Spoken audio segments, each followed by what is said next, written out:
Karen and her husband attacked me and stole my PS5 from my trunk, despite the fact that the box contained coal. An entitled Karen attacked me in the parking lot and grabbed what they thought was a brand new PlayStation 5 from my trunk. Unfortunately for them, in an unusual twist of destiny, what they stole was full to the brim with coal. I had every intention of giving it as a joke gift, and I've never felt better about getting back at someone in my life. This is what occurred. To provide context, my wife and I have a secret Santa custom that we follow every year. During the holidays, we look for a family in need or facing a difficult financial condition, and we offer holiday cheer by purchasing Christmas gifts for the entire family. We surprise them with the gifts on Christmas Day. This year, we chose a family with a young kid who was a straight-A student and desperately desired a PlayStation 5. I had planned to surprise him with it on Christmas Day. Another thing I discovered while gathering information about the family was that they had a Christmas ritual of delivering gag gifts and playing pranks. Naturally, I decided to participate in the fun. My plan was simple. In addition to the real PlayStation 5, I'd find a separate PS5 box and use it as a prank gift. I filled the box with charcoal, attached a letter that said "Psych" with a troll face, and made sure everything was safe by adding extra padding to keep the charcoal in place. After weeks of begging around, I located a friend who was ready to give me an empty PS5 box. I graciously accepted it and began to work on the gag gift. Now all that remained was to get the genuine PlayStation 5. This is where things took a surprising turn. I located a local gaming shop with one PlayStation 5 left in stock and went to buy it right away. On my way out of the store, I nearly hit an unpleasant, screaming woman and her husband. They surged by me, almost hitting me with the door, without even saying "excuse me." These people were quite disrespectful, but I decided to brush it off. When I got to my car, I placed the new PlayStation 5 behind the driver's seat. Before leaving, I wanted to get some Gatorade from the cooler I kept in the trunk. While retrieving it, I spotted the woman from before, with her husband in tow, approaching me quickly from the corner of my eye. The entitled Karen exclaimed, "Hey, excuse me, sir?" I cautiously turned my head to face her and her spouse. Can I help you?" I asked. "Are you the guy that bought the last PlayStation 5? The spouse inquired. Silently loathing myself, I responded, "Yes, that would be me." This is entitled Karen stared at me and said, "Well, I need you to give me the PlayStation 5. We really need it." I replied, "I'm sorry, but the PS5 is a charity gift for a secret Santa that I'm doing." Karen responded, "Well, how about you be a secret Santa to our kids and give us the system?" I firmly responded, "Ma'am, I'm sorry, but I can't do that." Her spouse remarked, "Dude, you can easily find another one at another store or a pawn shop nearby. Why don't you guys just do that?" I countered. That's when Karen lost it. She began yelling, "Our time is valuable. We can't waste time looking around town for another one." I replied gently, "I'm sorry, but a lack of preparation on your part is not my problem." Before I could finish, Karen interrupted me, saying, Oh, don't give me the BS." The spouse then replied, "Okay, listen, I have $200 in my pocket. That's yours if you just give me the PlayStation 5. I informed him, "It cost me $400. Karen, clearly agitated, snapped, "For the love of God, just take the money." Before I could finish saying, "Sorry, that's not going to happen," my spouse gave me an unexpected shove.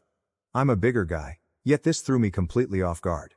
The shove knocked me to the ground, sending my spectacles flying off my face. As I struck the ground, the spouse said, "Grab the box." I dimly observed them reach into my car's trunk and remove the PlayStation 5 box. I scrambled to find my glasses and put them back on, just to watch the two of them speed across the parking lot to their car. I chased after them, but they were able to reach their vehicle and get inside before I could catch up. They rushed away as I stood there, filled with rage and disbelief at the audacity of what had transpired. A bystander approached to see if I was okay after the shove and offered to contact the police. I was so outraged that I decided to contact the police myself. I wanted to see if they could get the store to look through any CCTV tape for a license plate or anything beneficial. As I unlocked my car door to get my phone, I noticed something tucked in the back seat. The PlayStation 5 I had just purchased, still in its bag with the receipt. Confused, I opened the package for a sanity check and discovered the brand new PS5 still wrapped. I sat there for a minute, stunned by the entire scene. I had obviously seen the couple steal a PlayStation 5 box, but the one I had just bought was there in front of me. Then it dawned on me. The PS5 they confiscated was a gag gift. When I discovered this, I nearly died laughing, much to the surprise of the bystander who had come to check on me. I explained the scenario to him, and he chuckled too. He asked if I still wanted to call the police, but I opted not to. It was just a joke gift, after all, and I saw no reason to try to get it back. As I drove away, I felt another sense of disappointment, not because of the theft, but because I wouldn't be able to see the couple's astonishment when their child opened the dummy box and saw a bag of charcoal and a troll face. Even better, they would be unable to return anything because it had been stolen. Sure, I didn't get to deliver the funny gift myself, but knowing I could still spread Christmas cheer to a less fortunate youngster made it all worthwhile. I can't believe they did that to you. First and foremost, I would have called the police in that situation. That is something I would never overlook. Sure, you got off pretty lucky when they stole the gag gift, which is incredibly hilarious, but to be shoved to the ground like that? That surely warrants punishment. Overall, wonderful for you for finding a way out of this, because things could have been much worse. Now to the next story, story 2. My family tried to ruin my wedding. Am I the asshole for organizing a luxury cruise for my birthday and not inviting my parents or siblings? I, a 28-year-old male, work as a medical device development engineer for a large healthcare organization. Honestly, I never expected to find myself in this predicament. For context, I've been leading a groundbreaking initiative to create a new cardiac monitoring system that is transforming how we follow heart problems in real time. The technique we developed has the potential to save thousands of lives by detecting cardiac irregularities hours before a severe incident. Our team's work has been published in numerous leading medical journals, and we just received a renowned Industry Innovation Award. Professionally, my life is flourishing. However, my familial situation is very different. That disparity has never been more clear than today, as I face what is perhaps the most important decision I've ever had to make about my familial relationships. I'm the middle child in a household with 3 siblings. My older brother Alex, 32 million, works as a cardiac surgeon at a famous hospital and is the perfect child. Sophia, 16F, my younger sister, is the baby of the family, and she is always showered with affection. Every year, their birthdays are huge celebrations. For Alex's last birthday, our parents leased out an entire premium restaurant, hosted over 100 guests, and spared no expense. When Sophia turned 16, they hired a live band and turned our backyard into a festival venue. I remember how they spent weeks preparing every detail, from creating custom decor to hiring a professional photographic crew. Let me paint you a picture of how I grew up. Every success I made was overshadowed by those of my siblings. I recall sitting at the dinner table on my 8th birthday, hearing my family talk about Alex's soccer game as if it were any other day.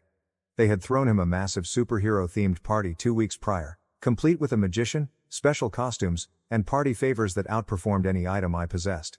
The entire neighborhood was there, kids running around in capes and masks, and my parents were beaming with pride at their magnificent firstborn. When I eventually got up the confidence to ask if they had forgotten my birthday, my mother barely looked up from her phone and said, "Oh, sorry, honey, we've been so busy with Alex's tournament schedule and Sophia's dance performance. We will make it up to you next year."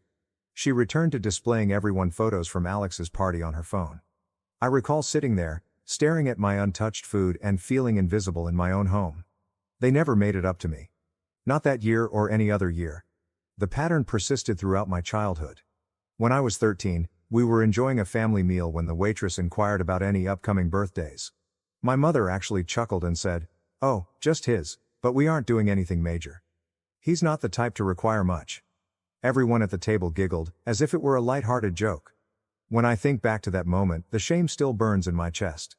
Later following year, they threw Sophia a half-birthday party because she was disappointed that her birthday fell during the summer while school was out. The gap wasn't limited to birthdays. Throughout my childhood, every request I made was answered with excuses, yet my siblings received whatever they want. When I was 10, Alex begged for the most recent game console. Our parents went 3 hours to another city to get it, stating, "Nothing's too much trouble for our future doctor." A few months later, I requested the local store for a scientific kit, which I planned to utilize for the school science fair. My mother disregarded it, stating, "That's too expensive right now." The following week, they purchased Sophia an iPhone simply because she mentioned wanting one in passing. They were not isolated incidents. Every accomplishment in my life was considered as an afterthought. I graduated from high school as valedictorian and was accepted into one of the top engineering institutions in the country. Most parents would be thrilled, right? I scarcely acknowledged it. My father simply responded, "That's nice," while gazing at his phone. My mother's only reply was, "Well, engineering was your backup since you didn't try for medical school like Alex." Alex was accepted to medical school the same month, and they celebrated with a wedding reception-themed party. They hired caterers, live music, and even had special decorations printed with the words, "Future Dr. Alexander" on them. 2 years later, when Sophia graduated from high school with ordinary grades, they hired a professional photographer, made a tribute video, and bought her a brand new automobile as a graduation present.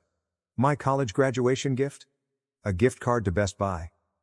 Now, let me tell you about my present career success, not to brag, but to demonstrate the stark contrast in how my family views accomplishments. For the past 2 years, I've led a team of 15 engineers in the development of a groundbreaking heart monitoring gadget. This is not just another medical device. We're talking about technology that has the potential to dramatically alter our approach to heart attack prevention. The device employs advanced AI algorithms to detect small cardiac problems up to 24 hours before a big incident, allowing clinicians critical time to treat. Our initiative has been highlighted in 3 major medical journals, and we recently received the Healthcare Innovation Award, one of the most distinguished accolades in our field. What's with the irony?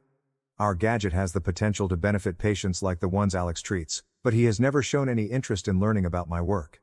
Throughout the award ceremony, my entire team's families were present, celebrating with champagne and taking proud photos.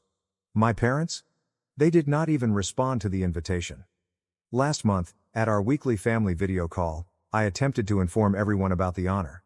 My mom interrupted me mid-sentence to ask Alex about his most recent operation schedule. They then spent 20 minutes admiring Sophia's Instagram images from her recent weekend excursion to the beach. My achievements were not even acknowledged. When I tried to bring it up again, my father simply said, "That's nice, son," before shifting the conversation to Alex's imminent department head nomination. I tried talking to them about this trend several times throughout the years. Each attempt has resulted in dismissal or gaslighting. "You're just too sensitive," my mother would say, rolling her eyes. "We treat all of our children equally," my father mumbled, avoiding eye contact as usual. Alex would smirk and add, "Maybe if you did something actually important," while Sophia would sigh deeply and label me an attention seeker. Despite their negligence, I've managed to have a prosperous life. I have a great career, good friends, and an amazing girlfriend, Stephanie, 27F, who has been really supportive throughout.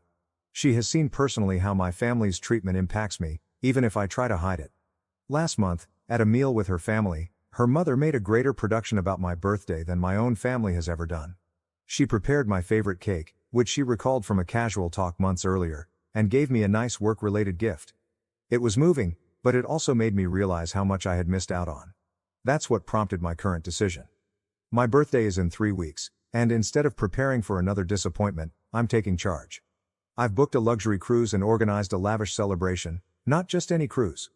I have reserved a luxury suite package on one of the most prominent cruise lines. The program includes unique dining experiences, spa treatments, and private shore excursions. I'm inviting all of our extended family, my aunts, uncles, and cousins, as well as my close friends.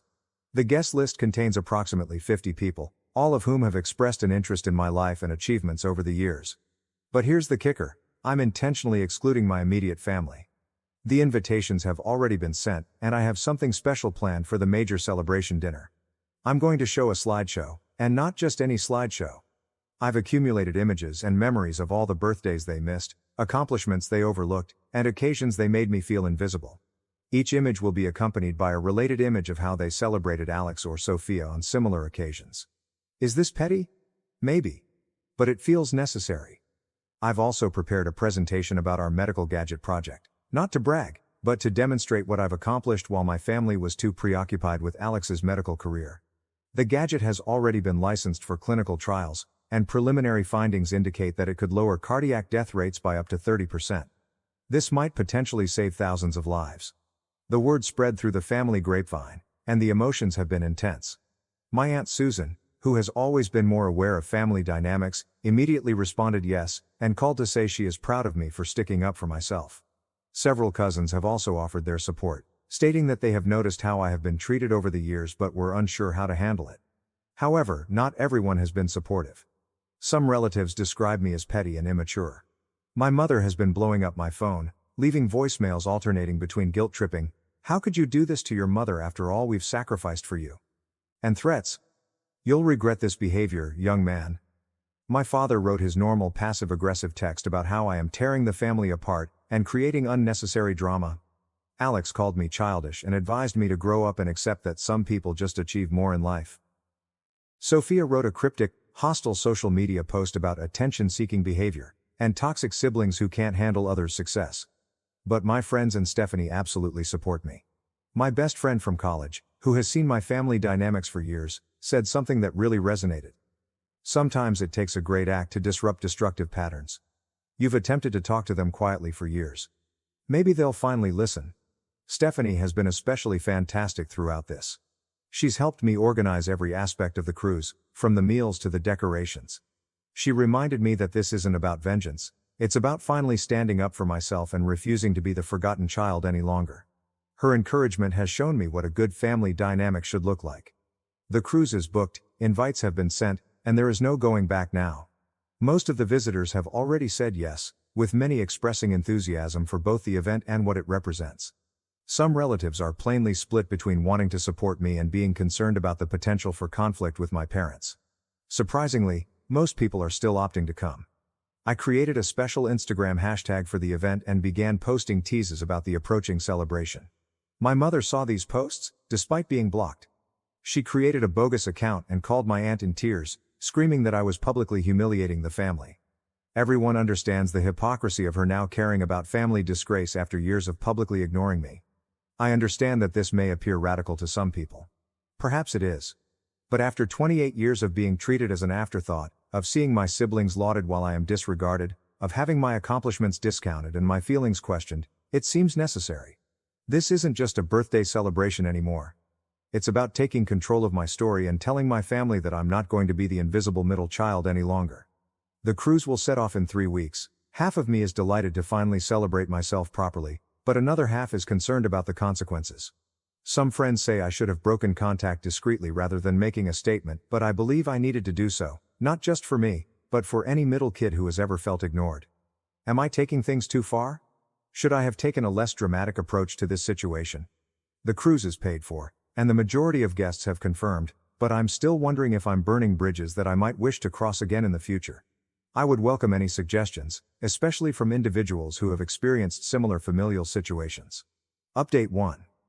It's been 2 weeks since the cruise birthday celebration, and I need to tell you what happened because things have escalated beyond my expectations. The cruise itself was amazing. Almost everyone who had RSVP'd turned up, around 45 people in total, including the majority of our extended family and close friends. I presented my slideshow during the first night's welcome dinner in the ship's premium restaurant. The crowd fell silent as photos appeared on the screen. Empty chairs at my childhood birthday dinners juxtaposed with Alex's grandiose festivities. My overlooked academic successes next to Sophia's recognized occasions. What I didn't expect was my Aunt Carol to burst into tears halfway through, claiming she had never realized the enormity of the disparity. Several additional relatives stated that they had seen the unequal treatment but had not realized how systematic it was until they saw it set out chronologically. The presentation on my medical gadget project garnered a resounding response. My uncle Robert, who works in hospital administration, even approached me about deploying our monitoring system at his facility. It's funny how my professional accomplishments suddenly become impressive when validated by others. But this is where things became intense. On the second day of the vacation, my mother convinced the cruise line to let her board at our first port call. She stated she was a surprise visitor invited to the celebration. Security let her through because she had images of me on her phone that proved she was my mother. She stormed into our lunch gathering, mascara flying, yelling about how I was attempting to turn the family against her. "After all we've done for you?" she shouted in front of everyone. "You ungrateful and hateful child." Stephanie attempted to intervene, but my mother turned on her, accusing her of poisoning her son against his family. The big shock came when my normally quiet Aunt Margaret rose up and challenged my mother.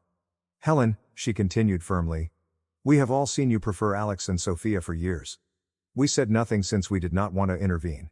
But this is over now." Several more relatives joined in, expressing their own views on unfair treatment throughout the years. My mother left in tears, but the drama hadn't ended. That evening, Alex and Sophia carried out a concerted social media onslaught.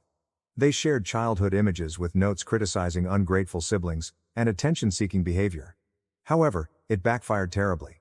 People began commenting with their own insights about how I had been handled differently throughout the years. The cruise lasted 3 more days, then something unexpected happened. Without my immediate family around, I experienced what genuine family support is like.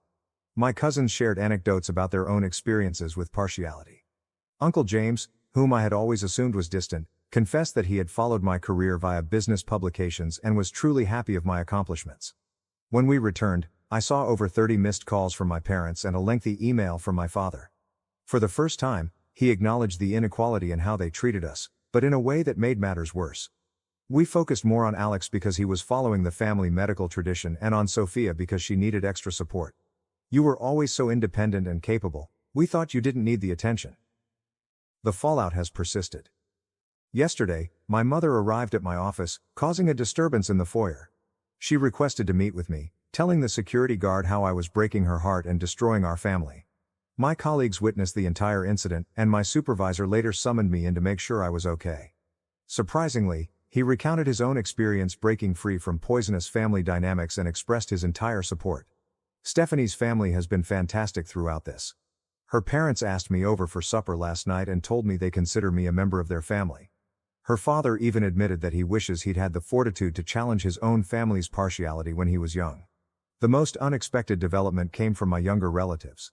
Several of them have contacted me to say that seeing me stand up for myself has given them the confidence to handle similar difficulties in their own family relationships. My cousin Jenny even included our narrative into her psychology class presentation on family systems and partiality. Looking ahead, I've resolved to stick to the restrictions I've set. I'm not fully cutting off touch, but I'm no longer willing to be the forgotten child. I've blocked my siblings on social media and created email filters for my parents. My new policy is simple: I will only interact with family members who respect me and acknowledge their previous behavior. Stephanie and I are considering moving in together, possibly to a different city where her employer has an office. The distance may be beneficial, allowing everyone time to process and reflect. Thank you to everyone who has advised me on this problem. The trip may have appeared to be an extreme gesture, but it brought concerns to light that had been festering for decades. Sometimes you need a major moment to break old habits. The next post will most likely come after my parents' next wedding anniversary event, which I have already decided not to attend. Change is difficult, but important. Update 2. It has been 6 months since my last post, and I can't believe I'm writing this, but the situation has worsened much worse. What's the biggest news? Stephanie and I are engaged. What should have been a happy occasion has turned into another family drama. Following the cruise incident, I had little contact with my immediate family, preferring to focus on my relationship with Stephanie. The suggestion came at an ideal time, during a weekend trip to showcase our medical product at a healthcare conference. She's been my rock during all of this family drama. However, things turned ugly during our venue tour last weekend. We were touring our third potential wedding destination, a lovely historic building with a garden ceremony area. Halfway through the trip, I heard my mother's voice echoing down the corridor. They had somehow learned about our venue tour schedule. Later, I realized that my cousin Lauren had unintentionally disclosed it in the family group chat.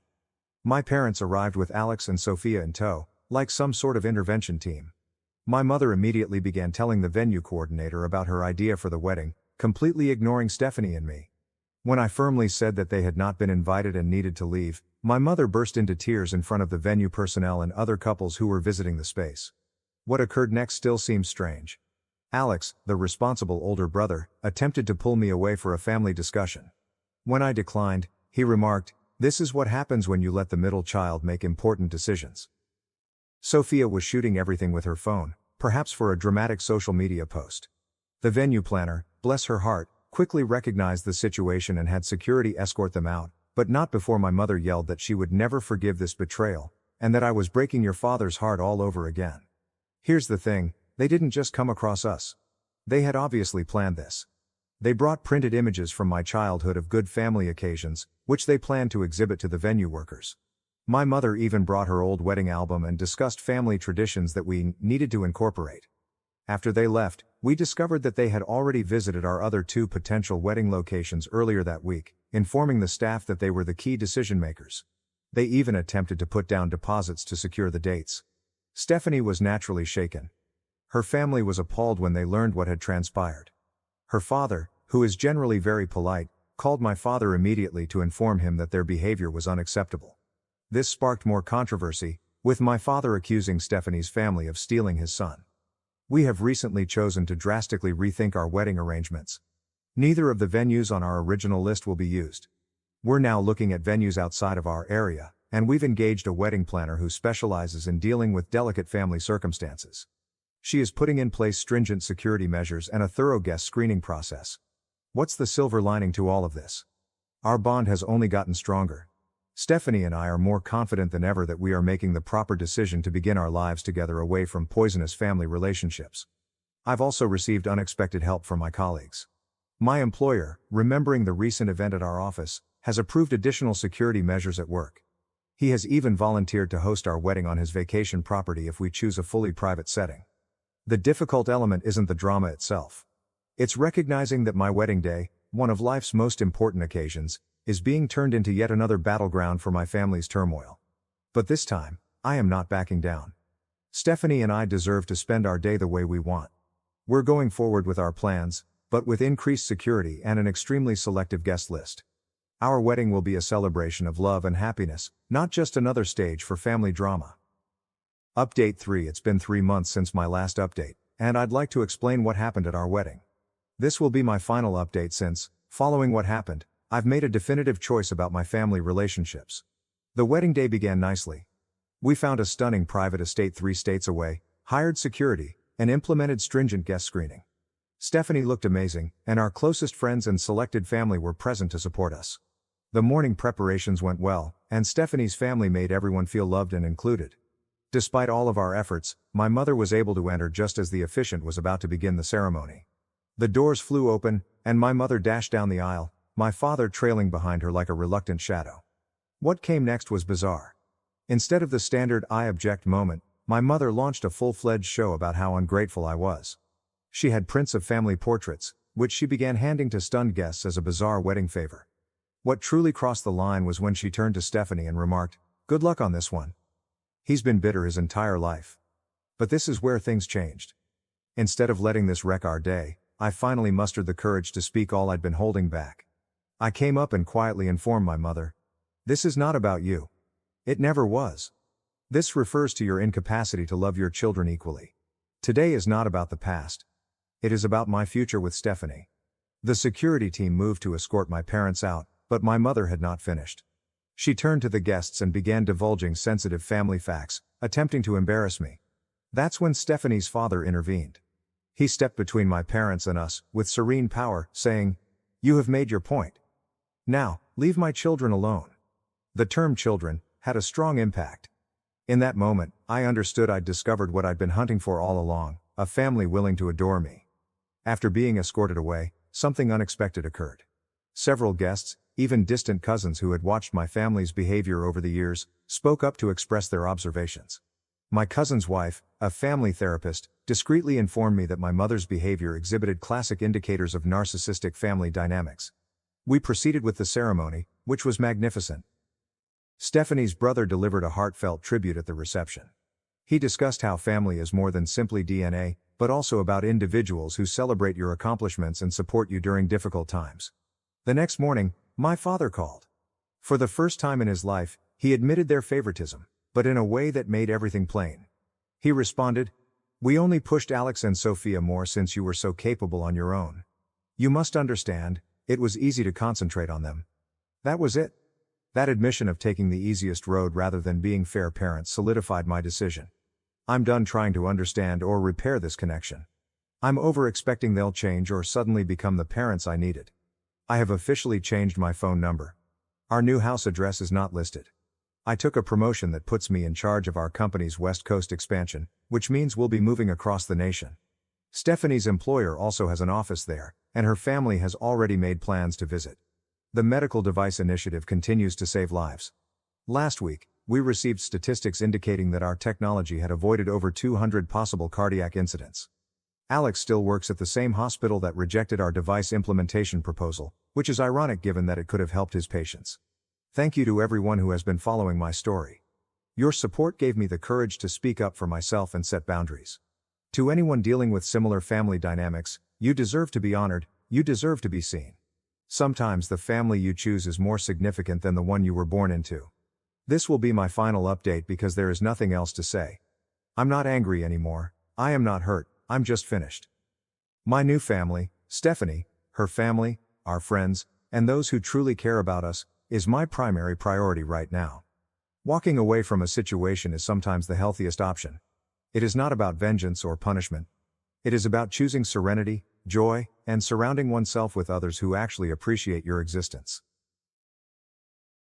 Thank you for watching. If you haven't subscribed yet, please do so and hit the notification bell to stay updated with more shocking real-life stories happening around you.